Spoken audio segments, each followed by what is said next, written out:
Ang hindi inaasahan na pagsugod ni Scupper Gaban at nitong si Robin sa mga Holy Knights. Dito din natin may kita ang pag-appear ng panibagong mga Nightmares na maging ang mga Giant Warrior Pirates ay natakot. At ang isa sa pinaka-controversial na topic na naman sa chapter na ito, ang pagkakaroon ng kaparehong mata ni Nico Robin dito kay Imu at kay Mihawk. Ang lahat ng yan at marami pang iba ay tatalakayin natin dito sa ating full chapter review ng One Piece Chapter 1147.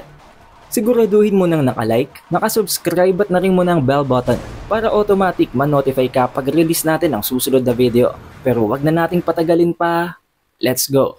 Ang title ng chapter na ito ay The Things We Find Scary at sa pinakaunang parte ng chapter ay makikita natin ang flashback dito kay Saul, kay Robin at kay Chopper. Ayon dito kay Saul, nakita niya na ang taong ito dati. Kilala niya kung sino ito at kung saan ito nanggaling, kung anong grupo. Sinabi niya na ito ay isa sa mga miyembro ng God's Knight na mas kilala natin sa tawag na Holy Knights. Ayon dito kay Saul, hindi nila ito matatalo kahit anong gawin nila. There is a 0% chance na manalo sila kontra kay Saint Summers dahil unang-una sa lahat, sila ay immortal. Kaya naman pinayuhan sila nitong si Saul na wag silang magpapakita, wag nilang ipapahalata na may kasama pa itong si Saul. Nahanapin nila ang tamang pagkakataon para lumabas at para tulungan ang mga bata. Pero dito ay makikita natin na nakalupasay na itong si Saul at hindi na talaga siya gumagalaw.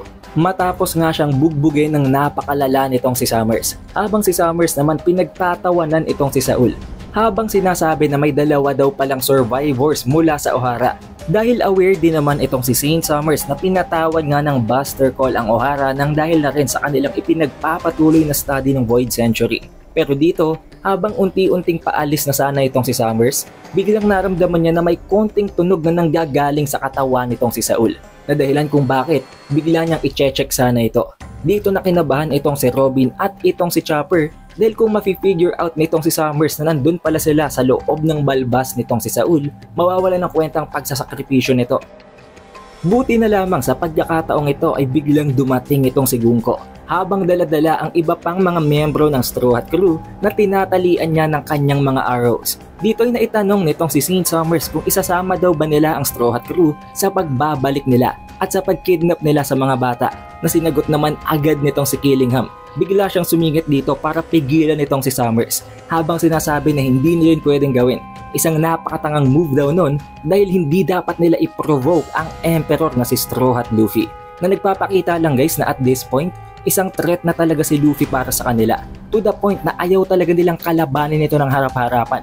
Kaya naman pinaalala muli nitong si Killingham na nandito lamang sila para kumpletuhin ang kanilang misyon at hindi ang para mag-create ang magpasabog ng panibagong laban na hindi naman necessary. Makikita naman natin dito ang mga miyembro ng Straw Hat na talagang nakatali at hindi makagalaw. Talagang fully restrained sila ng dahil sa pakikipaglaban nila kay Gunko at sapat na ang mga arrows ni Gunko para pigilan ng kahit na anong movement mula sa kanila. Dito'y galit na galit itong si Nami kay Jinbei dahil akala daw niya kayang-kaya ni Jinbei na protektahan ang buong crew. Pero ayon naman dito kay Usopp, okay lang daw yun dahil kahit papano buhay pa naman sila. Akala nga daw niya ipapatay na sila ng taong yon. Ito namang si Jinbei, sinasabi kay Nami na wala silang magagawa. Even up to this point, naghahanap siya ng paraan kung paano tatalunin itong si Gunko dahil nga meron itong immortality na witness nila sa harap ng kanilang mga mata na meron itong regenerative capabilities. Habang itong si Brook naman, para bang kilala niya itong si Gunko habang sinasabi na it's impossible. No way na ang taong yon ay si Gunko. Pero hindi na ipagpatuloy nitong si Brook ang kanyang sasabihin dahil bigla siyang tinutukan ng sandata ng sword na hawak-hawak nitong si Gunko habang pinagbabantaan ito. Hinapakan nitong si Gunko ang muka nitong si Brook habang makikita natin na medyo exposed na ang parteng ito. Pero sinabi dito ni Gunko kay Brook na mula ngayon magiging music slave niya na itong si Brook. Uubusin na daw ni Brook ang kanyang buong buhay para mag-create ng mga panibagong kanta para dito kay Gunko. Dahil alam naman natin na paborito talaga ni Gunko ang kanta ni Brook na ang New World. Nang dahil dito nagulat ang buong Straw Hat Crew dahil unang-una sa lahat, hindi nila inaasahan na alam ng kalaban na ito ang mga kanta nitong si Brook. Pangalawa, hindi nila inaasahan na ang isang miyembro ng Celestial Dragon ay isang fan din pala nitong si Brook Pero nag-interfere na dito itong si Saint Summers habang sinasabihan at binabalaan nitong si Gunko na wag na daw niyang ituloy ang kanyang pinaplano dahil kahit papano nag-a-agree siya sa sinabi kanina nitong si Killingham. Ayaw din niyang kaharapin nitong si Luffy na nagpapakita lang guys na talagang bilang isang emperor, pinatatakutan na din si Luffy maging ng mga Holy Knights. Kaya sinabi nitong si Summers kay Gunko na tapusin nila ang kanilang misyon at bumalik na sila sa Mariwa. Pero ang naging response nitong si Brook sa offer na yun ni Gunko ay hindi daw niya maa-accept ang gustong mangyayari nitong si Gunko. Kahit na gusto niyang mag-perform, hindi daw niya iiwanan ng Straw Hat Crew dahil nag-swear na siya ng alliance sa Straw Hat Crew. And ever since then, ang kanyang loyalty ay natatanging para kay Luffy na lamang. Kaya naman binigyan siya ng pangalawang threat nitong si Gunko habang sinasabi na kahit daw ba ang kapalit nun ay ang kanyang buhay. Na sinagot naman ni Brook na oo, na kung ang loyalty niya kay Luffy ay ang magiging dahilan ng kanyang kamatayan, wala yung problema sa kanya. Na dahilan din kung bakit napikon sa kanya itong si Gunko at sinipa siya ng napakalakas. Syempre kahit nakita niya ang arrow, hindi niya yun mapipigilan dahil tulad nga ng binabanggit natin ng paulit-ulit na walang ibang makakapigil sa arrow ni Gunko kung hindi siya lamang. Pero kung papansinin natin ang napakaliit na detalyeng ito, biglang may nangyaring mali kay Gunko. Biglang para bang sumakit ang kaliwang parte ng kanyang dibdib o ang parte na kung saan naroroon ang kanyang puso.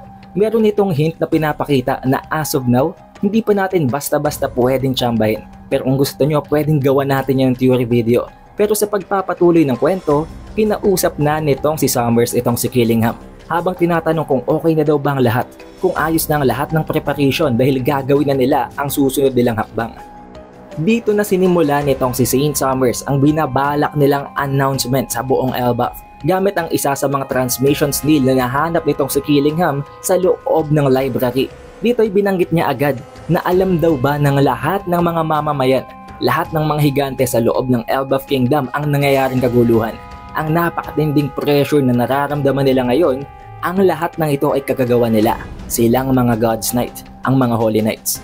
Ayon dito kay Summers, matapos niyang ipakilala ang kanyang sarili sa pangalan na Saint Summers, silang mga Holy Knights ay ang nagsisilbing dagger ng Holy Land ng Mariwa. Ang announcement na ito ay naririnig sa buong Elbaf Kingdom habang hinaharap nila ang kani-kanilang mga katapat na mga nightmares. Hindi lamang sa mismong main village at sa ginanapan nila ng banquet ng mga giant warrior pirates, kung hindi maging sa artisan village sa southeast region at maging sa hunter village sa northwest region. Ayon dito kay Summers, silang mga Holy Knights ay may iba-iba pang ginagawa sa loob ng kanilang Elbaf Kingdom, hindi lamang ang paghahasik ng gulo gamit ang mga nightmares, dahil ni-reveal niya dito na kumidnap din sila ng 10 mga bata, ng 10 mga giant na children mula sa kanilang school, and at the very same time, tinalo na din nila ang isa sa mga tinuturing nilang mga warriors na ang orange-haired guy daw na alam naman natin na walang iba kung hindi si Saul. Nagkakamali daw ang mga higante kung inaakala nila na ligtas at nasa loob lamang ng school at ng library ang mga bata, dahil habang nagsasalita daw siya, nagpapatuloy ang mga batang ito sa paglalakad papunta sa kanilang kamatayan. At dito nga ay nagulat na din itong si Ange dahil alam niya na kung anong binabalak gawin ng mga Holy Knights sa mga bata. Tinanong din itong si Killingham itong si Ange kung kilala niya at alam niya ang pangalan ng bawat isa sa mga batang yon. Na sinagot ni Ange na oo, kaya naman sinabihan siya ni Killingham na kailangan niyang banggitin ang lahat ng yon dahil kailangan niyang i-inform ang mga magulang ng mga batang kinidnap nila. Sa sobrang evil nitong si Saint Summers, sinabi niya pa na nakakalungkot daw dahil wala silang video feed. Magiging mas maganda pa nga daw kung makikita mismo ng mga higante kung paano unti-unting naglalakad ang mga bata papunta sa kanilang kamatayan. But at this point, sinabi din naman ni Killingham na hindi magtatagal, magigising ng mga bata sa kanilang pagkakatulog. At dito nga ay nagising ng mga bata pero hindi nila alam kung anong nangyayari at kung bakit naglalakad sila papunta sa direksyon na pinupuntahan nila. Dahil alam naman natin na dahil yon sa arrows nitong si Gunko. Once na mailagay niya yon, wala na ngang makakapigil doon kung hindi siya lang mismo. Arguably, baka itong si Luffy gamit ang kanyang Toon Force. Pero sa pagkakataong ito ay inilagay naman ni Gunko itong si Colon sa pinakaunahan ng linya na dahilan kung bakit na-explain nitong si Colon kung anong nangyayari. Ayon sa kanya, nakidnap silang lahat at tinatangka silang tangayin ng mga Holy Knights sa kung anumang lugar na binabalak nitong pagdalahan sa kanila. Natakot ang lahat ng mga bata habang itong si Colon naman ay inassure silang lahat na wag daw silang mag-alala dahil nandito naman siya. Hindi daw siya isang mahinang nilalang tulad ng kanyang mga kaibigan na ito. Pero nang isa-isa nang maglabasan ang mga nightmares, dito na nagsimulang matakot ang mga bata at maging itong si Colon ay kinilabutan na rin. Ngayon makakarating naman ang scene sa mga Giant Warrior Pirates at matapos nilang marinig ang announcement na natalo na nga itong si Saul, binabalak na nilang mag-U-turn, binabalak nilang bumalik para tulungan ng mga bata dahil alam nila na napatumba na itong si Saul. However, nagkakaroon sila ng napakatinding problema dito. Hindi nila inaasahan pero nawasak ang iilang importanteng parte ng kanilang ship. Hindi lang yon, ang ilang mga sagwan nila ay nawasak na rin kaya hindi sila basta-basta makaikot at makapag-navigate. Na dahilan kung bakit napatanong ang isa sa mga chiefs nila kung sino daw ang halimaw na gumagawa nun. Baka daw isa ito sa mga elite na mga halimaw. Pero sa paglingon nila, ayon sa isa sa kanyang mga tauhan na parte naman ng Giant Warrior Pirates, mukha itong isang higanteng babae. And actually, kamukha daw ito ng kanyang asawa, na dahilan kung bakit nagtaka silang lahat. Pero sa pagdungaw nila, oo nga, totoo nga na isang higanteng babae yon. At hindi lang yon, hindi yun nag-iisa. Madami sila na unti-unting winawasak ang kanilang ship. Na dahilan kung bakit naisip naman ni Dory at ni Brogy na kung kamukha daw talaga yon ng kanyang asawa, siguro ang kinatatakutan daw ng anak nila na si Brent ay ang kanyang nanay. Kaya nag-appear ito as a nightmare. Pero nagulat na lamang sila ng mas lubusan pa nang makita nila na napakarami ng mga higanteng babae ang nag-appear at hindi lang yon guys. Higante ito para sa kanila. Hindi nila ito ka-size. Higante yon para sa kanila na nangangahulugan na mas malaki pa yon sa mga normal na higante. At dito nila na-realize na isa ito sa mga nagagawa ng nightmares ni Killingham. Hindi lamang ang mga kinatatakutan ng mga bata, napa-appear din niya ang kinatatakutan nila, ang kanilang sariling mga nanay. Na dahilan kung bakit maging itong si Dory at si Brogy ay natakot sa mga nightmares na to. At kung papansinin natin, ang mga higanteng mga babaeng ito ay para bang kahawig nitong si Big Mom. Pero hindi naman talaga nangangahulugan yun na kasing lakas ito ni Big Mom. Nagpatuloy ang pangraransak ng lahat ng mga higanteng babaeng ito sa ship ng Giant Warrior Pirates to the point na hindi lang sa na-damage ng napakatindi ang mga vital parts ng kanilang ship, kung hindi unti-unti na ding natanggal at lumayo ang mga island clouds mula sa kanilang ship, na dahilan kung bakit mawawala na ito ng kakayahan na lumipad at unti-unti nang bumagsak ang ship ng Giant Warrior Pirates. Malugod namang in-announce nitong si Saint Summers ang pagbagsak ng mga Giant Warrior Pirates para patuloy pang i-discourage ang iilan pang mga higante sa loob ng Elbaf Kingdom habang pinoprovoke at para bang minamanipulate ang natitirang leader nila na itong si Mountain Beard Harul. Si Harul naman hindi makapaniwala na napatumba at napabagsak maging ang mga chief ng Giant Warrior Pirates na si Dory at itong si Brogy. But since malapit lang naman itong si Ripley, si Frankie, si Bonnie at itong si Lilith sa lugar kung saan bumagsak ang ship ng Giant Warrior Pirates, agad silang rumisponde para tingnan kung buhay pa ba at kung ligtas pa bang mga higante sa loob ng ship na ito. Dahil nga guys, alam naman natin na ayon sa oracle nila ng mga Holy Knights, na figure out nila na magkakaroon ng isang napakalaking factor sa kung sino mang panig ang kakampihan ng mga higante. Ginagawa pala ito ng mga Holy Knights para kumbinsihin sila na kumampi sa world government sa gaganapin na Final War. Then makikita natin dito guys ang isang map ng kung ano talaga ang nangyayari sa Elbaf Kingdom at ang location ng bawat isang individual na may kinalaman sa nangyayaring insidenteng to. Ang library na kung saan naroroon nitong si Ange, si Principal Kiba at si Killingham, ang lugar kung saan nandoon si Ripley, si Frankie at ang iba pa na malapit lamang sa binagsakan ng ship ng Giant Warrior Pirates, at itong si Gunko, si Summers, si Saul at ang iba pang mga miyembro ng Straw Hat Crew na malapit lamang sa lugar kung saan naroroon at nagpapatuloy sa paglakad ang mga bata. Dito na in-reveal nitong si Ange ang pangalan ng mga batang ito. Nauuna na dito si Ilva, ang apo ni Mountain Beard Harul, na magkakaroon ng isang napakalaking epekto sa kung paano magde-decide itong si Harul sa binibigay na offer sa kanya ni Summers. Pangalawa si Skadi, si Olaf, si Colleen, si Mug, si Ronya, itong si Bent, si Johanna at maging itong si Bjorn. Ang lahat ng mga batang ito ay may koneksyon sa mga Giant Warrior Pirates, either anak, kapatid o baka naman ay apo. Pero idinagdag pa nila dito na hindi lamang daw yun ang lahat ng mga bata. previously meron silang 9 na mga kinednap, pero nang dahil daw sa may isang batang warrior na pumalag sa kanila, naging 10 ito. At yun ay walang iba kung hindi ang little warrior na itong si Colon na nagkukumpleto sa 10 mga bata na kinikidnap nila. Matapos marinig ni Ripley at ni Gaban ang tungkol sa bagay na yon, kinabahan at natakot itong si Ripley. Habang itong si Gaban naman, natuwa pa at naging proud pa dito kay Colon dahil napakatapang daw talaga ng anak niya. Kaya naman medyo napikon sa kanya itong si Ripley at sinabi na hindi daw ito ang oras at ang tamang pagkakataon para magyabang. Ngayon inilatag na ni Saint Summers ang natitira niya pang mga kondisyon para hindi nila patayin ang mga kinidnap nilang mga higanteng bata. Una na dito ay dapat daw wasakin nila ang mga school at ang mga library. Hindi daw yun kailangan ng mga Elbaf Warriors. Hindi sila isinilang para mag-aral at para mag-aksaya ng oras sa mga walang kwentang bagay. Isinilang sila para katakutan at para makipaglaban. Kaya kailangan nilang wasakin ang lahat ng mga institusyon na yon kung ayaw nilang patayin ng Holy Knights ang mga batang nakidnap.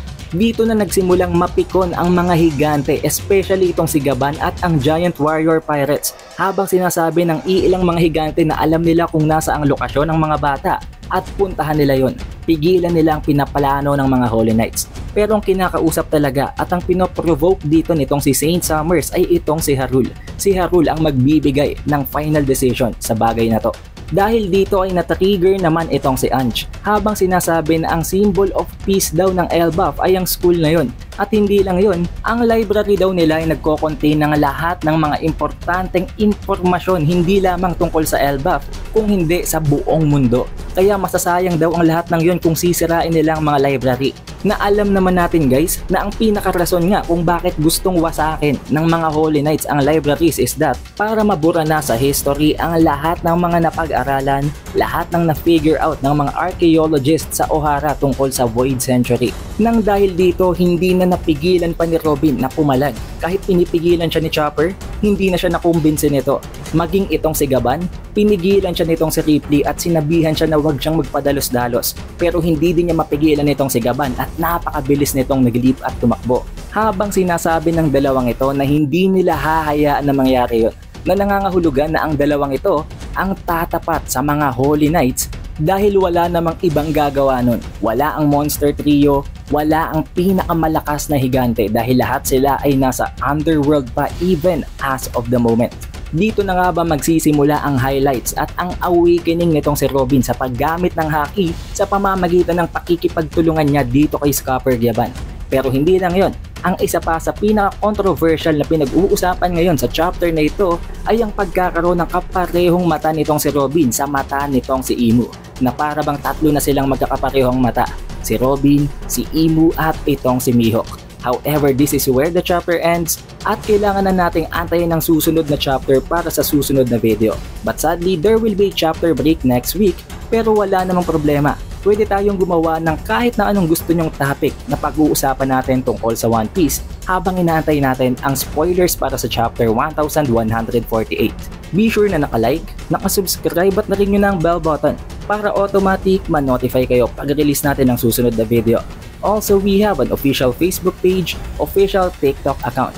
Siguraduhin nyo guys na naka-follow na kayo sa dalawang platforms na yon para hindi kayo mahuhuli sa bawat announcement natin tungkol sa channel. Shoutout nga rin pala guys sa napaka-solid na mga supporters na ito from the previous video. Maraming salamat. It is The Updated Weeb and I will see you guys on the next one.